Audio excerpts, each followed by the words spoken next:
KLX 110 into a CRF Killer.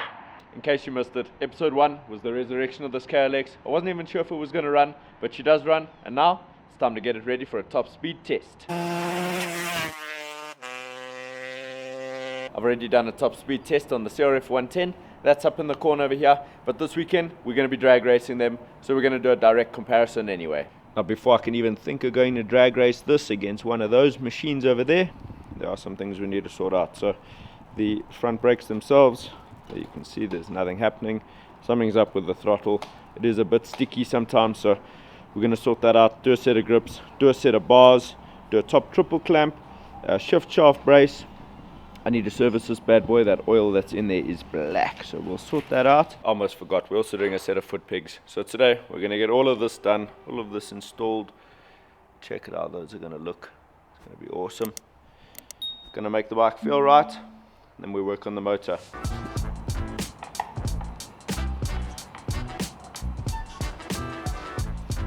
Yeah, that's stuck in there. It was actually binding. Let's try to loosen this out and take it off. Come on. Yes, there we go. So the actual pads themselves are a bit worn for sure, but definitely, obviously whatever was going on here started gunking up this actuator that needs to move. I did have an issue with that on my CRF where this pin ended up bending. So this pin over here, this actually twisted that way, but that was on the back brake because the this little lock wasn't in the right place. But that's not an issue today, so I think I'm going to just do a tear down, put it in the ultrasonic, give it a good clean, then we just test it again.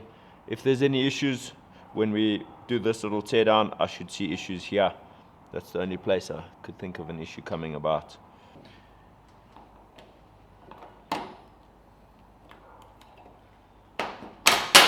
Whoa!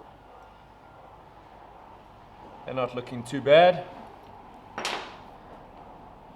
But that bad boy.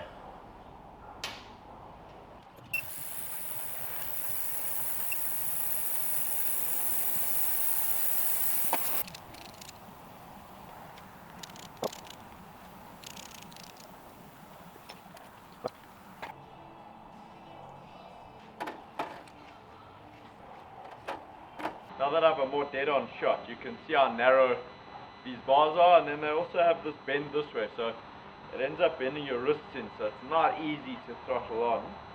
So our new bars, there you can see, but this bend here, that bend there is a lot more vicious on the stock bars, and it's just no good.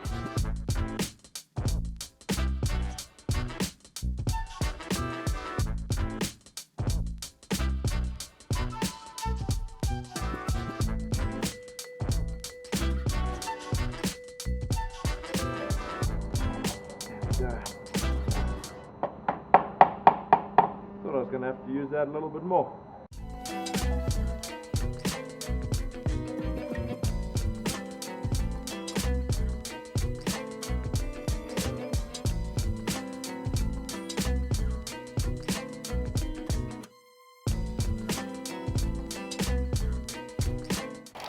Got a bit of rain coming in still. Oh. So it looks like that cam is going to be right over there. It will not be as linear as this. This will get faster and faster as you twist, but I don't think that's a bad thing. The parts there are looking nice and fresh. Everything ready to go. No dirt anywhere, so we're going to grease that up and get that fitted. Okay, we got the cam in there.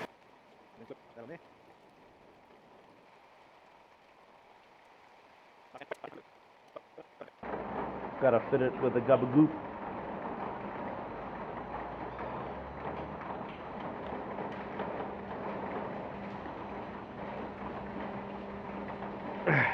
There it is.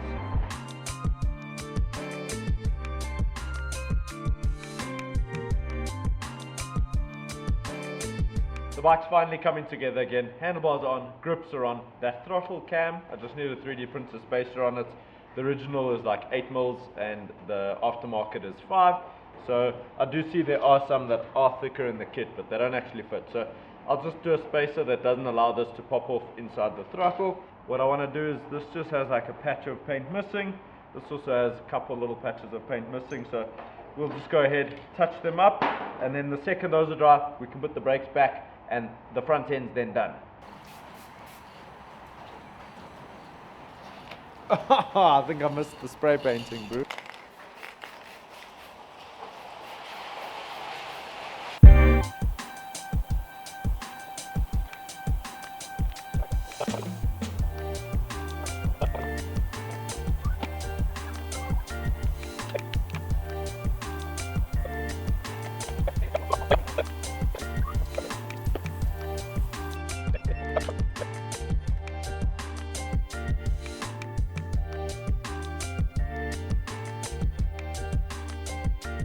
We've hit our first snag with the build. The front brake cable is way too short. If you come have a look here, we're just in there, maybe just a touch out here, but I wanted some room for adjustment. And then as we come up, it stops like over there. That's no good. I need it to come about another 10 centimeters over there, and then we're going to be good. So if I can't find a cable, OEM ideally, just they last a little bit longer, then I'll get one made. But I don't have a lot of time. Today's Thursday. We're probably finishing this build tomorrow, Friday, and then Sunday we are doing our top speed test for part 3. We are also missing the part that goes between here, and if you look in there, the actual little thing broke. So I'm going to machine that, sort that out, just so we got a breather for the tank. Also, if it falls over, that fuel's not going directly on us.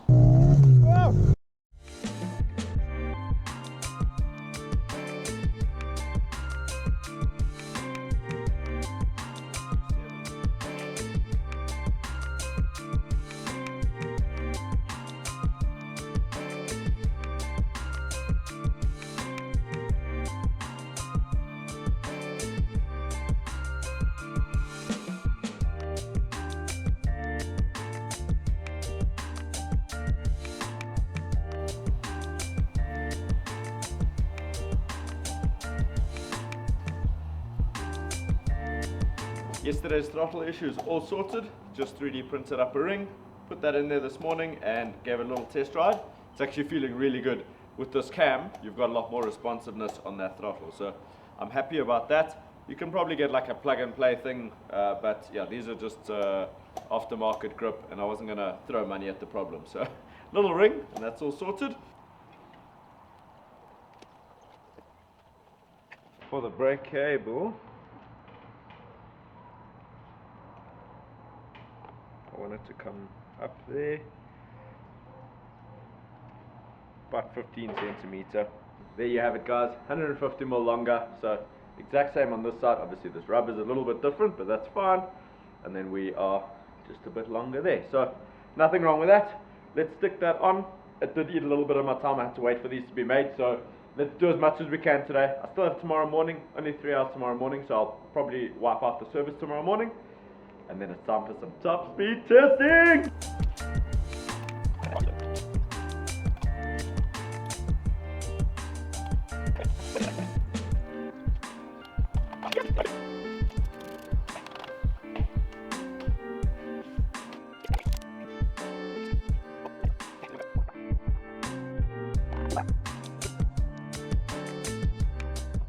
Rinse and repeat. Got that both sides now. Looking good. And now it's time for the shift shaft brace and the shifter. It does look like we might need to modify this cover a little bit, which I'm not really wanting to do. So if that is the case, then we'll leave the shift shaft brace off for now and just put the shifter.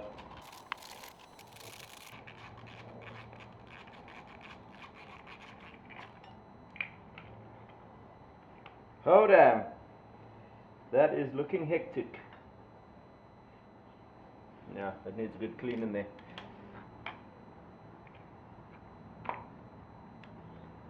That goes there and there. Maybe just some of that cover off. Okay, we're going to leave this off for now. I do need to clean this and replace the chain. The sprockets do look good still, but I'm waiting for a chain to come in, so we can't do that right now. Just going to cover up that eyesore and change the shifter.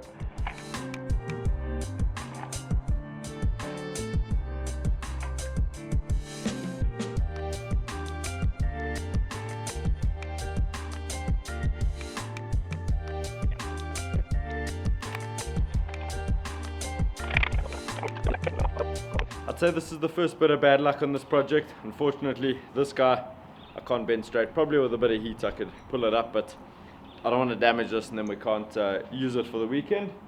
And the other one that's bendy, not working. So I think next week I'm going to cut it here and just weld this onto the other shifter, and then we'll have that brand new feature without any of the hard work.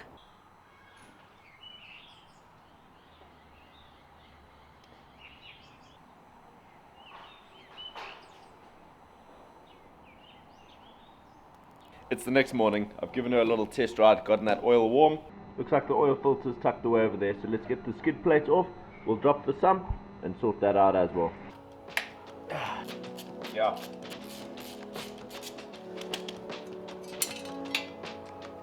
Looking pretty good. Got 2 bolts there for the oil filter. I assume a 17 for the oil.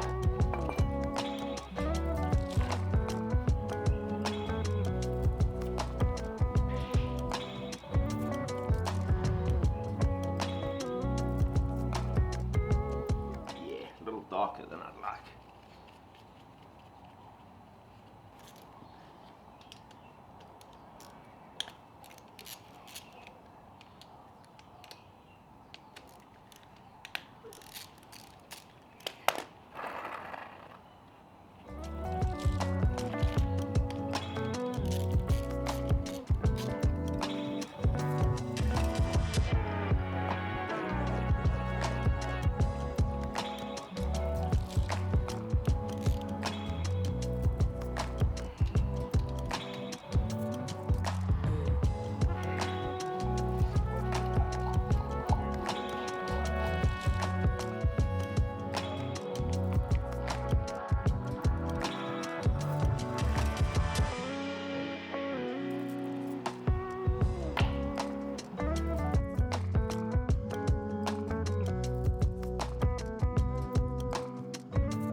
I think you guys know what time it is. It's time to get loaded and go do some top speed testing. There we go. Luckily they're nice and light, so they're easy to load. This is definitely lighter than my CRF, that's for sure. But the question is, can this become the race machine? I think it can.